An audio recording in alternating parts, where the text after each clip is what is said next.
Welcome to the As the Leader Grows podcast. I am your host, Ken Joslin, where we are crazy passionate about helping business leaders build confidence, gain clarity, and create community. Our next guest I met last week. We were just talking off air, and dude, I was like giving him mad props. We were in San Diego with several of my really good friends, and I got to meet this guy, Keith Yackey. Him and Pete Vargas and my good friend Randy Garn were doing a fundraiser for the Tim Tebow Foundation. Dude, I believe you did like $4 million right around there. Day. Yeah, blew my mind. But This guy came up and he shared his story about how he helps men win back their wife's attraction so she will want to have intimate and initiate sex again. Founder of the marriedgame.com. This dude's story is unbelievable. Keith, man, welcome to our podcast, my friend. Well, Ken, I appreciate it. It's an honor to meet you, and it's an honor to be on your show, man, and share my story and see if we can help some guys fix the same problem that plagued me and I've found has plagued a lot of guys. You know, it's crazy. Last week when I first met you, it's crazy how big and small the world is at the same time. I didn't know who you were. You didn't know who I was. We get in the room and we're like, oh, dude, we've got like all these friends that are like connecting and we still didn't know. One of the things that blew me away with you was your story. And there were some phenomenal communicators in that room that day. Grant Cardone, my good friend Brandon Dawson, Randy Garn, you, Pete, just some fun, Tim Tebow. I'll be really honest with you, dude. Your story had people on the edge of their seats, unlike anybody else in the room. The energy shifted, didn't it? Oh, I'm telling you, dude, everybody, I told you off the air, I'm like, well, bro, did you get your wife back? Come on, man. Stop holding out on everybody, man. But talk about the marriedgame.com. Yeah. Talk about what you're doing and why you're doing that.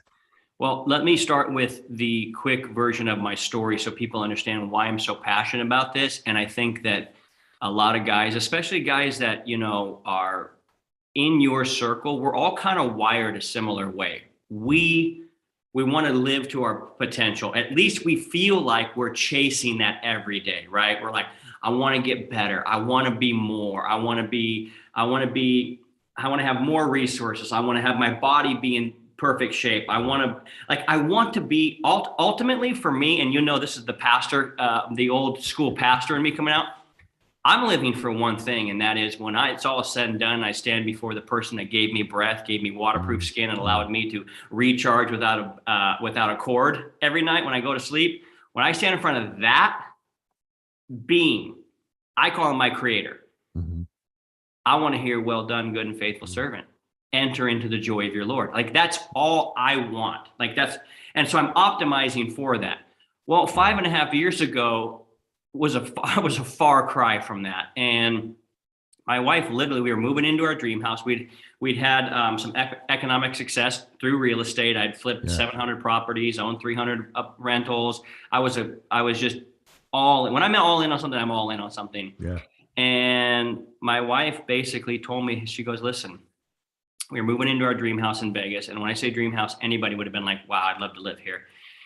And she goes, dude, you run your business, you come home and talk about your business, and you fall asleep on the couch. Mm. And if I'm being honest with you, Keith, I think my life would be better without you in it.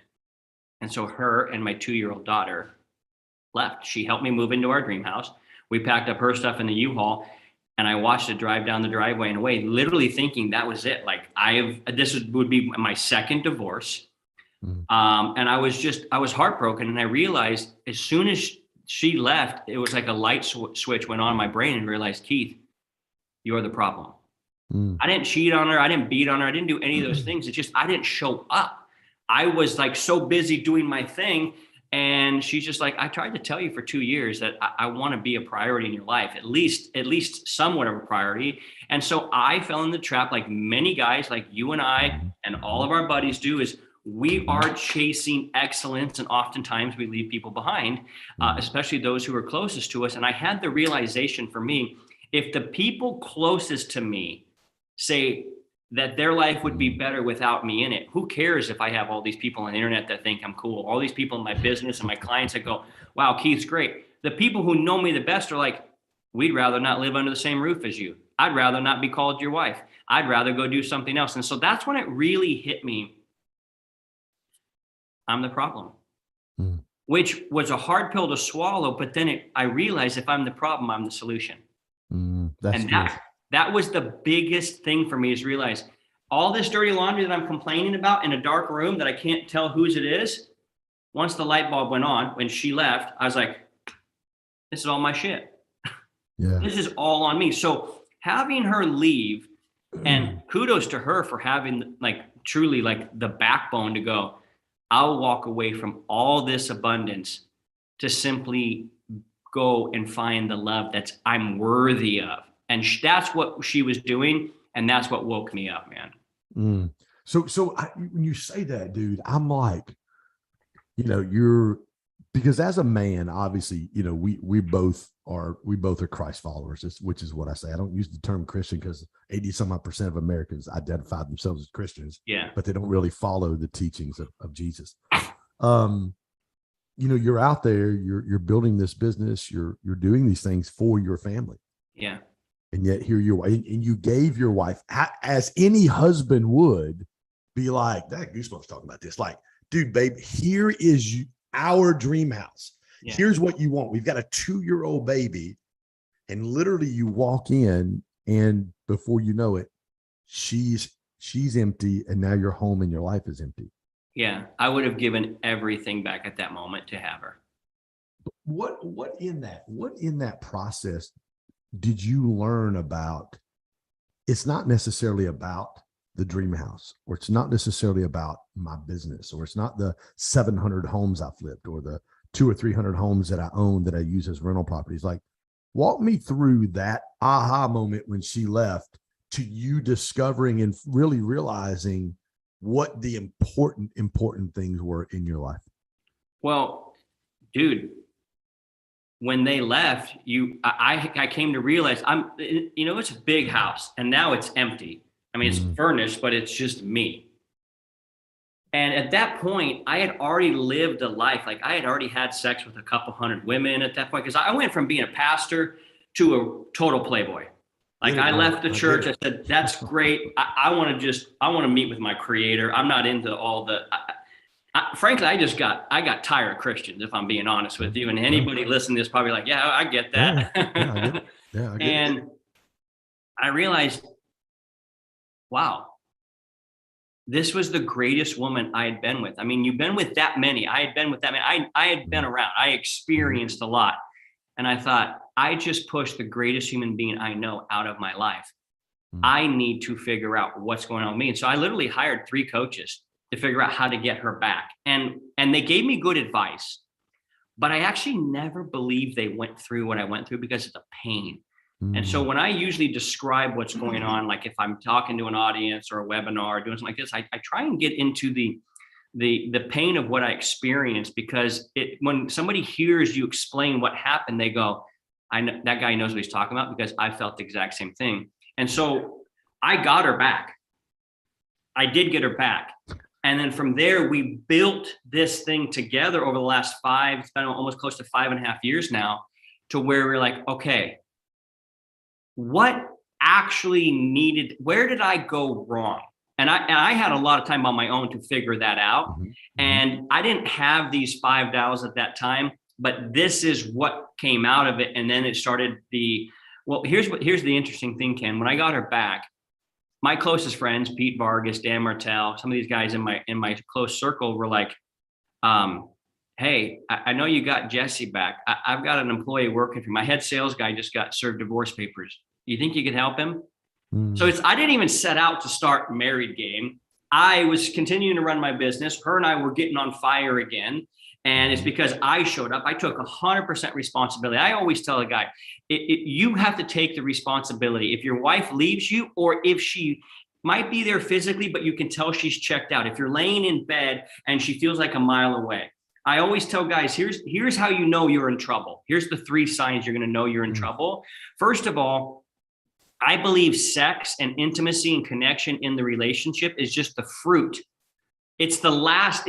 If the fruit goes away, you don't go, oh man, I hate fruit. No, you go, what's wrong with the tree? Yes. Why isn't it producing fruit anymore? What happened? And so when I realized that, my friends started saying, hey Keith, can you get, and I ended up walking like 60 guys just as I'm running my real estate business, 60 guys over the space of like 2.5, 3 years, how to get your ex back.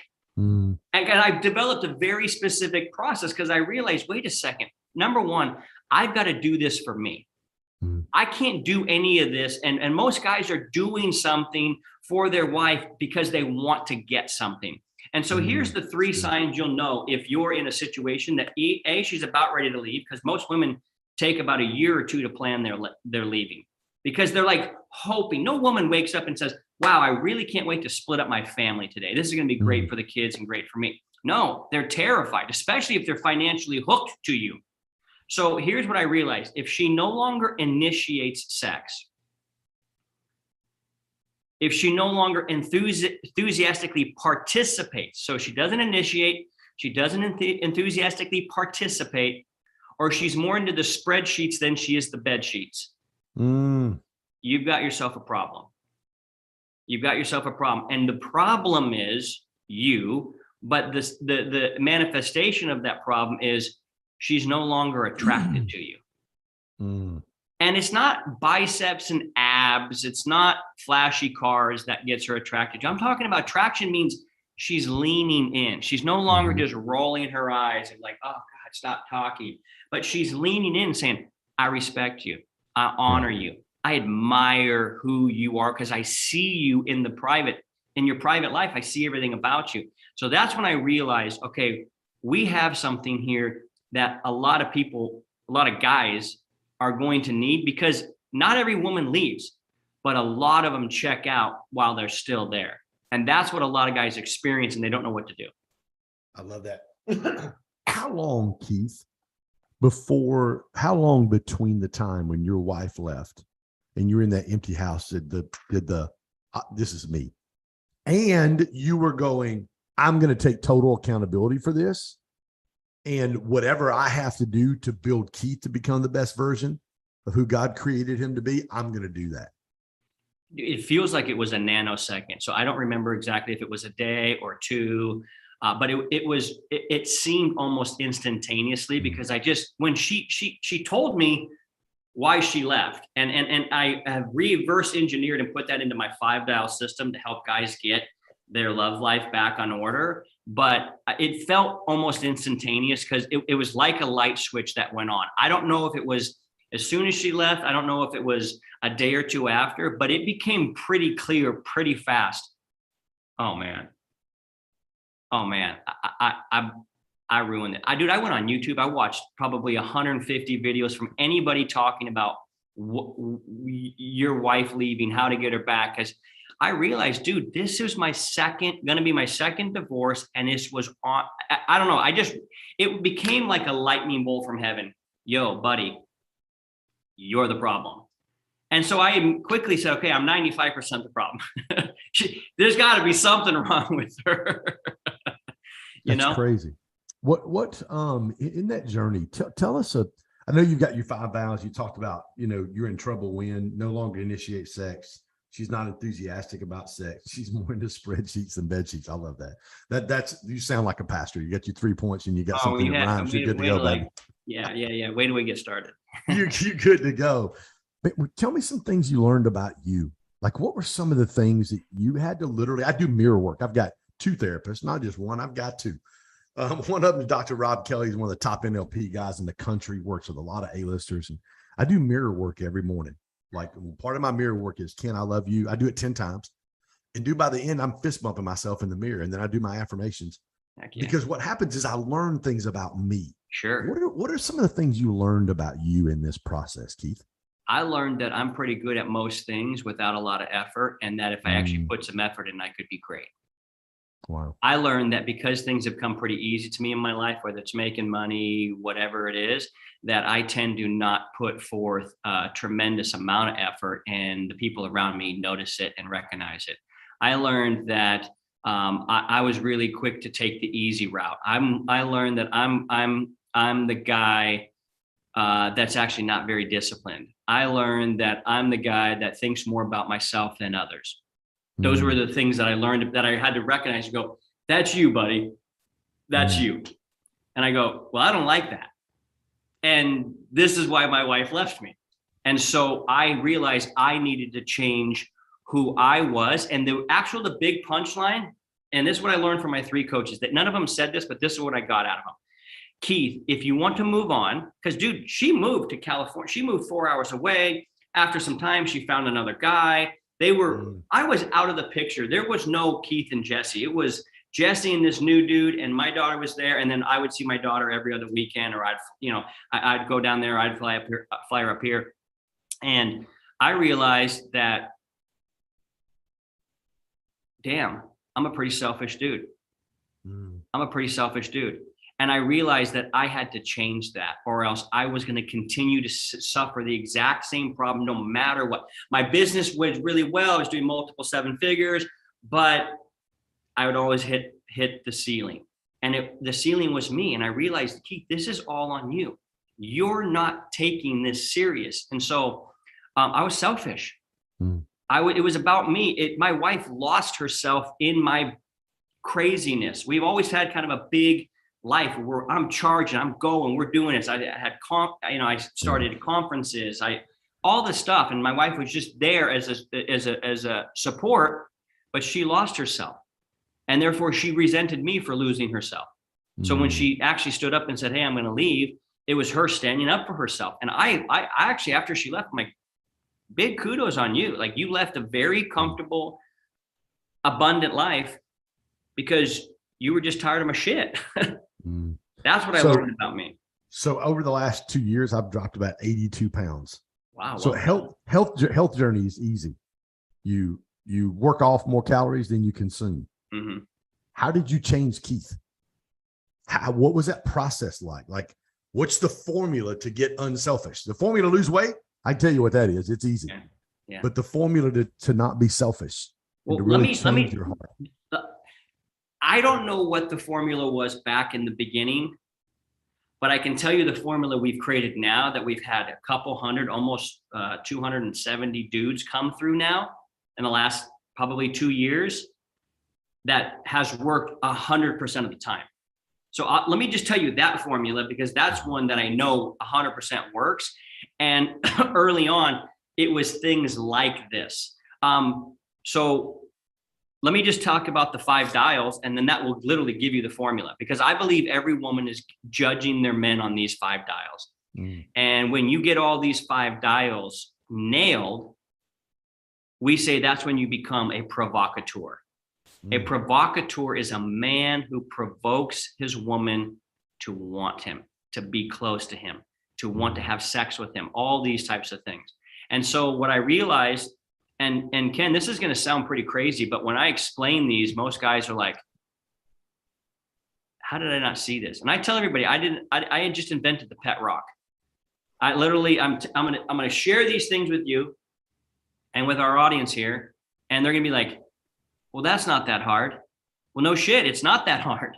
But most guys don't do it. Eating less or expending more energy than you, that's not that hard. It's not like I'm about ready to give you a trigonometric formula. I'm going to give you 2 + 2, okay? But most guys won't do it. And that's where things start to fall apart. And that's why wives don't really adore their husbands the way my wife adores me. Like, literally adores me, loves being by me, loves touching me, loves hugging me. She did not when she left. She was, and even before she left, I remember being in the closet one night just crying, going, why doesn't my wife even want to have sex with me? Like, I thought I picked the wrong one. My gosh, of all the 200 people, why did I pick this one? This one's a dud. Not realizing it was me. So let me explain the 5 dials, and I think this will give everybody here the formula on exactly how to get your wife to really be into you. And here's what I've discovered. Yes, men want sex. Duh. We were wired for that. But really what men want more is they want to be wanted.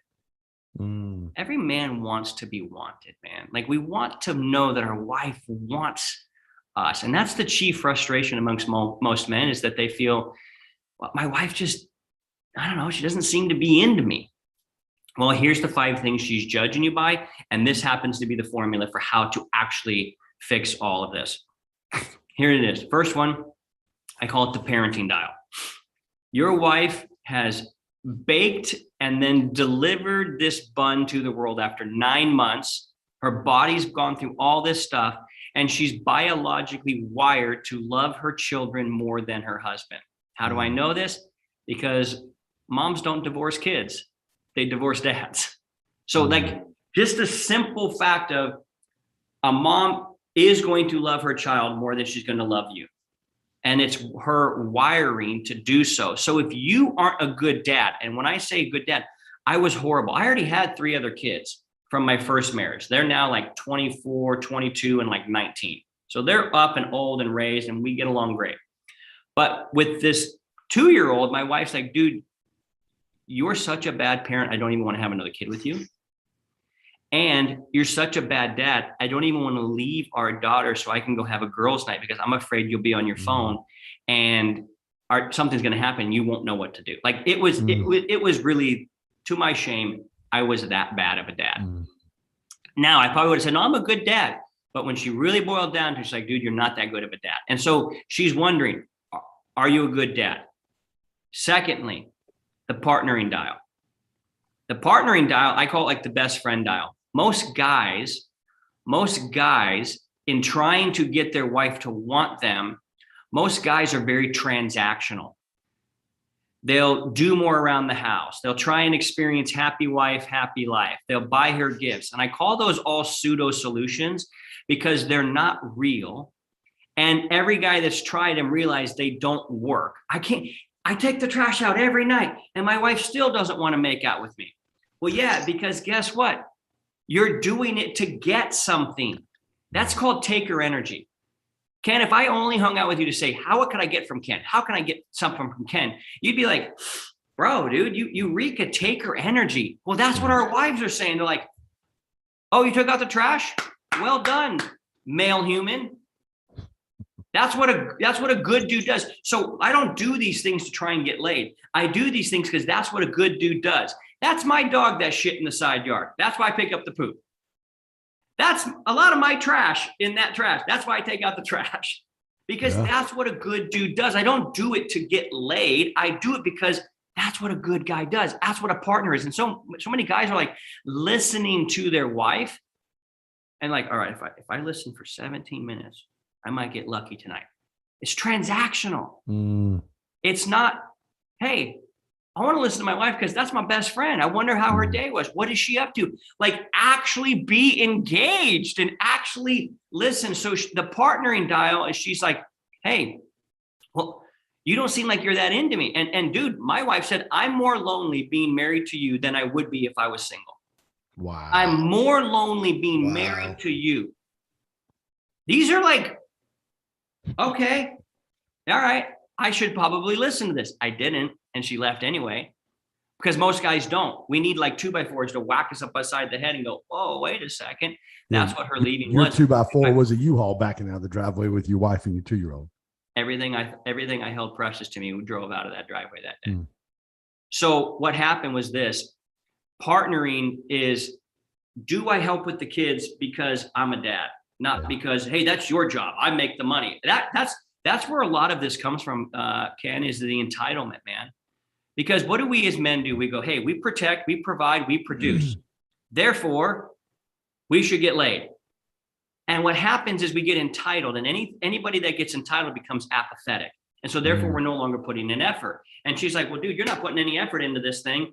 Why would I want to get close to you? Why would I want to make you happy by what I could give you when you don't seem to give 2 shits about me at all? And so this is where I realized, dude, I'm not a good partner at all. Like, very quick example. I usually knock off about 5 or so, and my office is really close to my house. Like literally, I could ride my e-bike a minute and a half away from where my house is to where my man cave is. And I get off around 5. I could be home by 5:05. Well, you know what I would do? I would wait around. If I said, hey, let's go on a family date and we're leaving at 5:15, I'd wait till 5:14 and 45 seconds. And I'd come out and be like, I'm here, let's go, ready to go. Rather than say, hey, if I get home at 5:05, why don't I check in on my daughter and say, hey, you want me to help you get your shoes? Why don't I get her in the car? Why don't I get the car set up so my wife can come down at 5:14 and 45 seconds and say, hey, I'm ready. You know what I mean? Yeah. And so it's like us guys, and I'm the biggest guilty of this, not anymore, but 5 years ago, I was like, I make us money. You do the rest. And it was like this weird warped thing that she's like, what are you talking about, man? And so that partnering dial, if she doesn't feel like she's your partner, she's going to start to feel radical resentment towards you. Do you think that thought you just said, I make the money, I do this, so I don't have, you think that's prevalent amongst most men in America? I would say yes. Almost every guy I talk to has that feeling. I don't know if they would say, just because I do this, she does everything else, but there's that energy everywhere. Have you felt it before?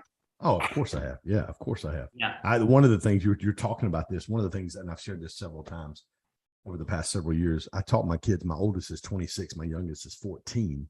When my 26 was in kindergarten, every day, that's when I had my mortgage company where I was pastoring in church. So I always took them and dropped them off, always picked them up. I would ask them, what are the 3 things servant leaders do? Daddy, they put other people's needs before their own. They do things right the first time. They do things without being asked. And so when you talk about this, for me, it goes, boy, it lacks of servant leadership. Yeah. Like, I'm here to serve and protect. It's funny in church, and we're both former pastors. You always hear this. You always hear the passage, and wives submit to your husbands. Yeah. But nobody ever talks about the scripture, the verse before that, where it says, husbands, love your wife like Jesus loved the church and lay your life down for them. And that's really where that servant leadership comes from. Yeah.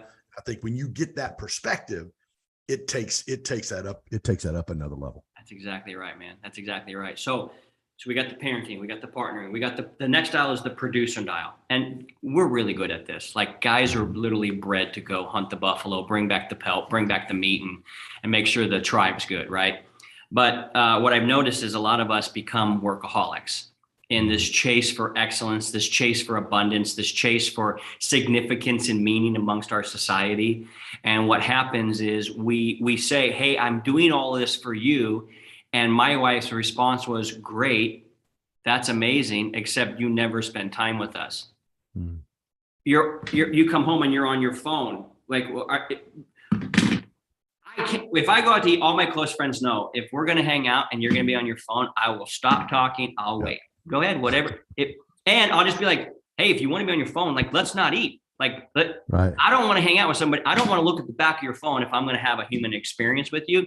Yeah. And my wife was just like, I'm tired of this. So producing, we're good at this. I don't really need to go into this, but we do have to recognize a couple of things. Number one, women love men that are driven to have ambition and drive. Like, a woman doesn't want to stay in cloth seats forever. She eventually wants leather. It's bred in her to say, are we expanding? Are we doing this together? Are we taking ground? Are we expanding our territory? That it's built into them. And if you look behind, not every great guy, but most great dudes, they have a wife that's like, hey, buddy, you could be living to a higher standard. Something beautiful about women really push a guy to be excellent. And would you agree with that? Oh, 1,000%, my friend. 100%. Yeah. So the producers, you got to be careful. You don't just leave your family in the pursuit of saying, I'm doing this for my family. And the second thing is my business was, I don't want to say it was on autopilot, but it wasn't that hard to make a couple $1 million a year without doing a lot of work.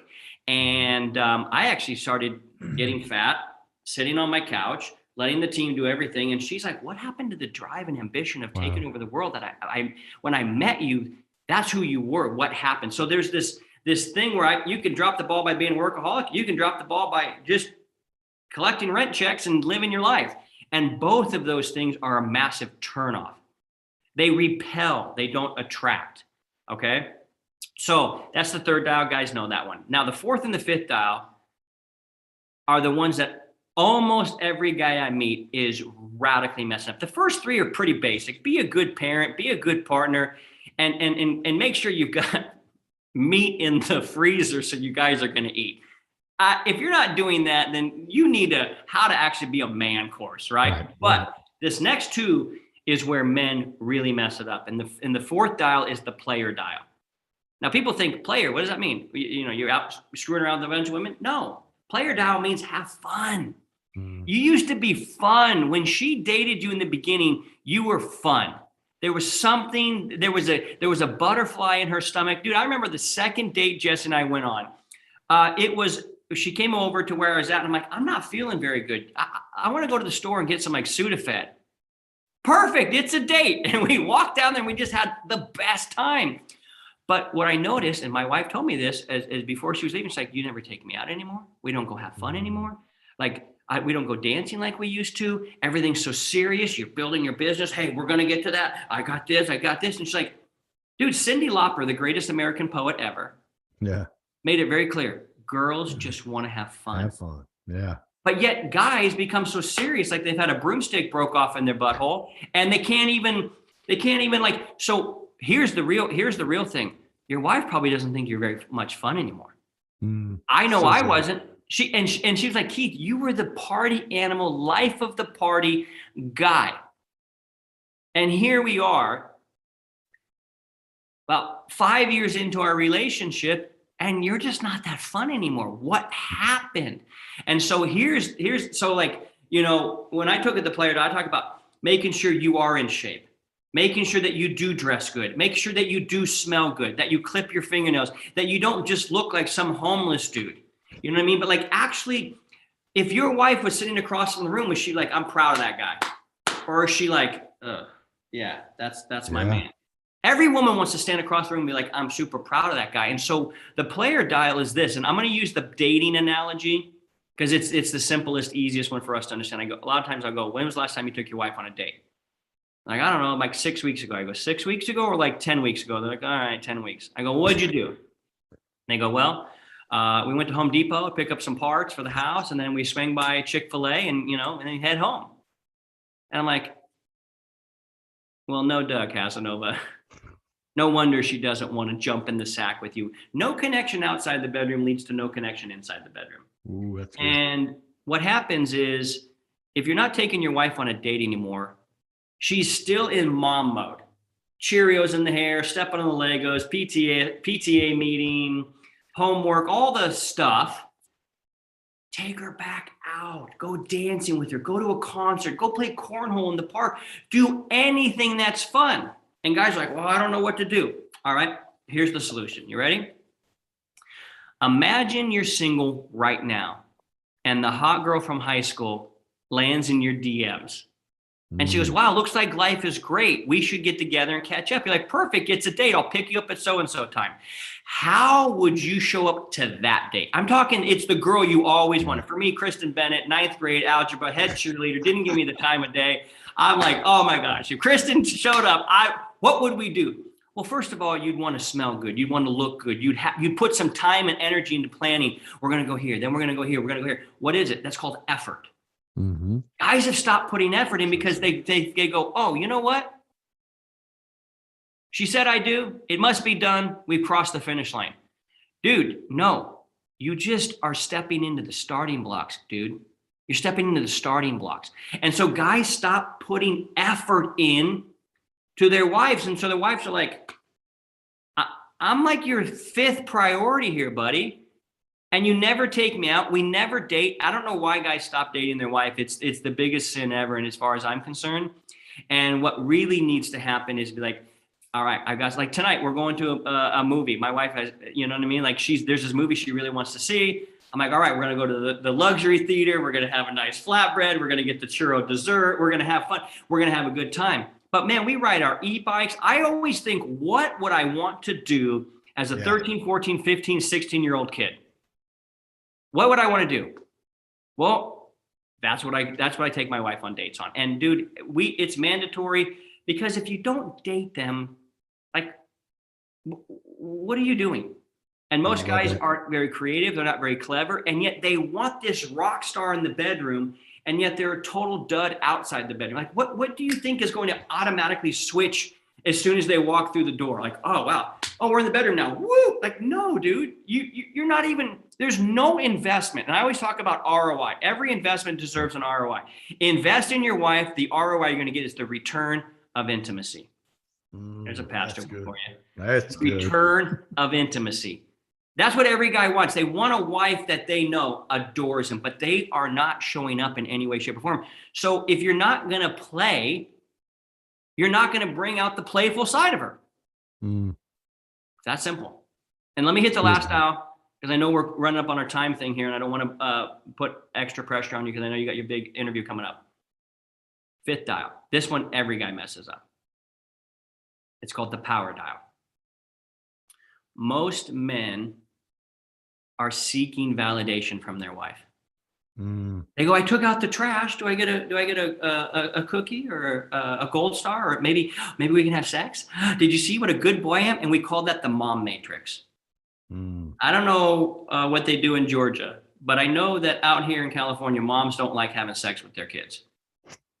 And so if you get into the mom matrix, which means she has to remind you when your dentist appointment is. Like guys like almost take it as a badge of honor. Well, we got 3 kids. My wife says we have 4.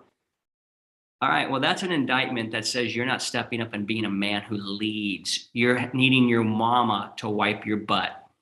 And that's not attractive. And so most guys need validation, but here's where everything really breaks down. For there to be intimacy, there has to be a radical amount of trust.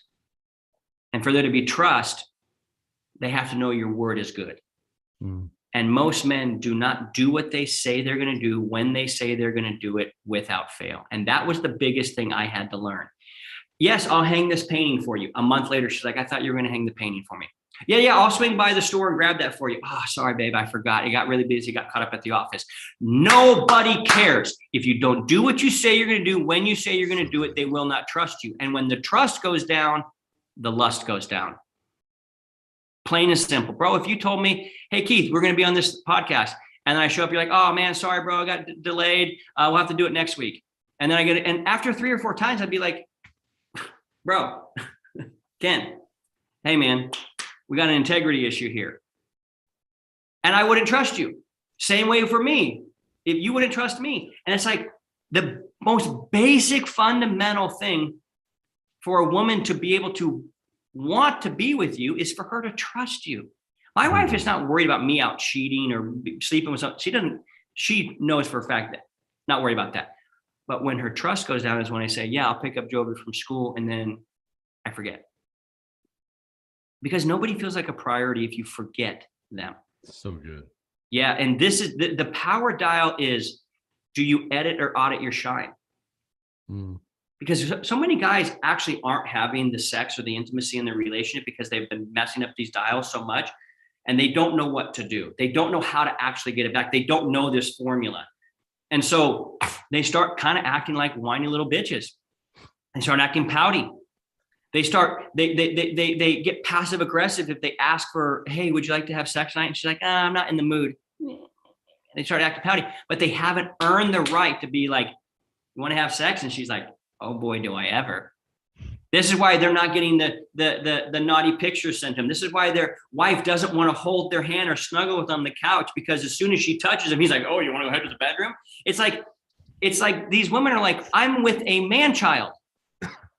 So when you nail the parenting, you nail the partnering, you nail the producing, you nail the player, and you stand in your power, that is when you become a provocateur, a man who provokes it. I say the man who provokes his woman to want him, but deeply it's the man who provokes his wife to lust after him, to be like, to really want to be with him. So that's the formula. It's the formula I perfect. I score myself on these dials every single day. The guys that come into married game learn this process, and it's been if you get your points every single day, it is, some guys it's within a matter of a week, some guys it's within a matter of a month or 2, but their wives turn around, and we hear stuff like the wife's like, man, I feel like I have my boyfriend back. Like, ooh, that's good.